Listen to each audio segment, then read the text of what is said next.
আলহামদুলিল্লাহি ওয়াহদাহ আসসালাতু ওয়াসসালামু আলা মান লা নাবিয়্যা বা'দাহ। আসসালামু আলাইকুম ওয়া রাহমাতুল্লাহি ওয়া বারাকাতুহু। প্রিয় দর্শক, কাছে দূরে দেশ ও বিদেশে যে যেখানে অবস্থান করছেন সকলকে জানাই আমি আমার আন্তরিক সালাম, শুভেচ্ছা, অনেক অনেক অভিনন্দন। প্রিয় দর্শক, শোবার পূর্বে আপনি যদি এই গুরুত্বপূর্ণ আমলটি করতে পারেন তাহলে আল্লাহ সুবহানাহু ওয়া তাআলা দুনিয়ার সর্বপ্রকার বিপদ আপদ হতে, মুসিবত হতে আপনাকে হেফাজতে রাখবেন। অভাব হতে আল্লাহ পাক আপনাকে হেফাজতে রাখবেন।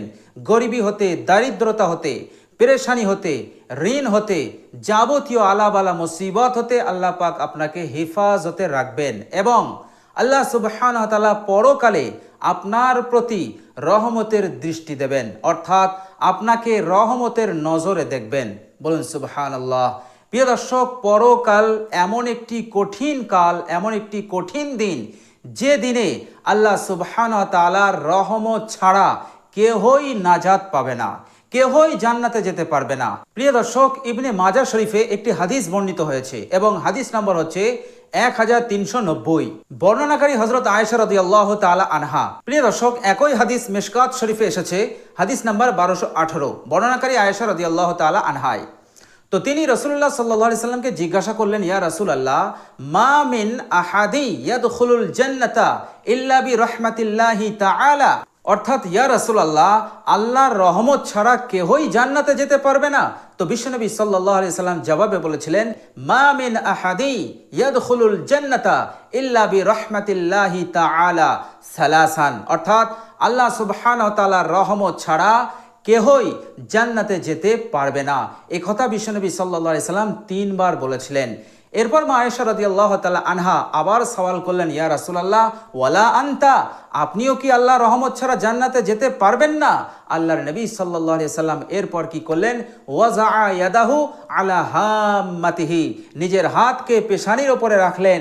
এরপর এর কিছুক্ষণ পর তিনি বললেন, ওয়ালা আনা, অর্থাৎ আমিও আল্লাহর রহমত ছাড়া জান্নাতে যেতে পারবো না।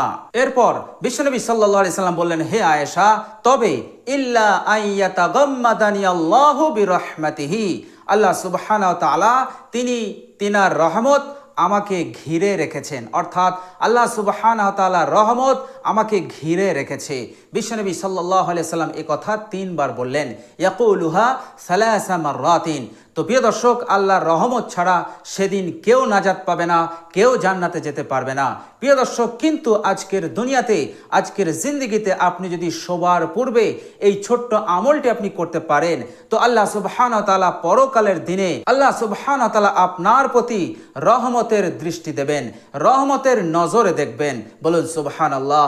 আর দুনিয়ার বুকে সব ধরনের বালা মুসিবত বিপদ আপদ হতে আপনাকে হেফাজত করবেন। তো প্রিয় দর্শক, চলুন আমরা ওই মূল্যবান আমলটা জেনে নেই। প্রিয় দর্শক, বুখারী শরীফের হাদিস, হাদিস নাম্বার 5908। বর্ণনাকারী হযরত আবু হুরায়রা রাদিয়াল্লাহু তাআলা আনহু, তিনি বলছেন, ক্বালা নবী সাল্লাল্লাহু আলাইহি ওয়াসাল্লাম, নবী সাল্লাল্লাহু আলাইহি ওয়াসাল্লাম বলেছেন, ইজা আওয়া আহাদুকুম ইলা ফিরাশিহি, যখন তোমরা শোবার জন্য নিজের বিছানায় আসবে, যখন তোমরা শোবার জন্য নিজের বিছানায় আসবে তো সর্বপ্রথম তোমরা কি করবে? ফালয়ানফুজ ফিরাশাহু বিদাখিলাতি ইজারিহি, অর্থাৎ একটা অন্য কাপড় দিয়ে নিজের বিছানাটাকে ভালোভাবে ঝেড়ে নেবে, কেননা ফাইন্নাহু লা ইয়াদরি মা খালফাহু আলাইহি, অর্থাৎ সে জানে না তার বিছানাতে, তার পশ্চাতে কি ক্ষতিকারক প্রাণী এসে বসে আছে।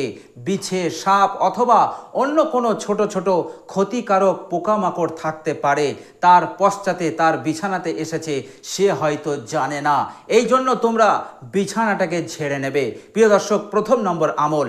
এরপর দ্বিতীয় নম্বর আমল হচ্ছে, বিশ্বনবী সাল্লাল্লাহু আলাইহি সাল্লাম বললেন, এরপর তোমরা বিছানায় বসে একটি দোয়া পাঠ করবে। প্রিয় দর্শক, আর সেই দোয়াটি হচ্ছে, বিশ্বনবী সাল্লাল্লাহু আলাইহি সাল্লাম বললেন, বিসমিকা রব্বি ওয়াজাআতু জামবি ওয়াবিকা আরফাউহু ইন আমসাকতা নাফসি ফারহামহা ওয়া ইন আরসালতাহা ফাহফাজহা বিহিস সালিহিন। প্রিয় দর্শক, দোয়াটা আমি আরেকবার বলছি এবং এর বাংলা উচ্চারণ আমি ভিডিওর স্ক্রিনে দিয়ে দিচ্ছি। এটা দেখুন আর আমার সাথে সাথে পড়ুন। ইনশাল্লাহ এই দোয়াটা পড়া মুখস্থ করা আপনাদের জন্য সহজ হয়ে যাবে। প্রিয় দর্শক, মনোযোগ দিয়ে শুনুন। বিসমিকা রব্বি ওয়াজাআতু জামবি ওয়া বিকা আরফাউহু ইন আমসাকতা নাফসি ফারহামহা ওয়া ইন আরসালতাহা ফাহফাজহা বিমা তাহফাজু বিহিস সলিহিন।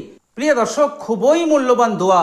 একটু কষ্ট করে এই দোয়াটা যদি আপনি পড়তে পারেন তো আল্লাহ সুবহানাহু ওয়া তাআলা এই দুনিয়ার জিন্দেগি, অভাব মুক্ত জিন্দেগি, বিপদ মুক্ত জিন্দেগি, ঋণ মুক্ত জিন্দেগি এবং পেরেশানি মুক্ত জিন্দেগি, দুনিয়ার সর্বপ্রকার বিপদ আপদ হতে মুক্ত জিন্দেগি আপনি লাভ করতে পারবেন। বলুন সুবহানাল্লাহ। তো প্রিয় দর্শক, অবশ্যই আমরা সকলেই চেষ্টা করব এই ছোট্ট আমলটি করার।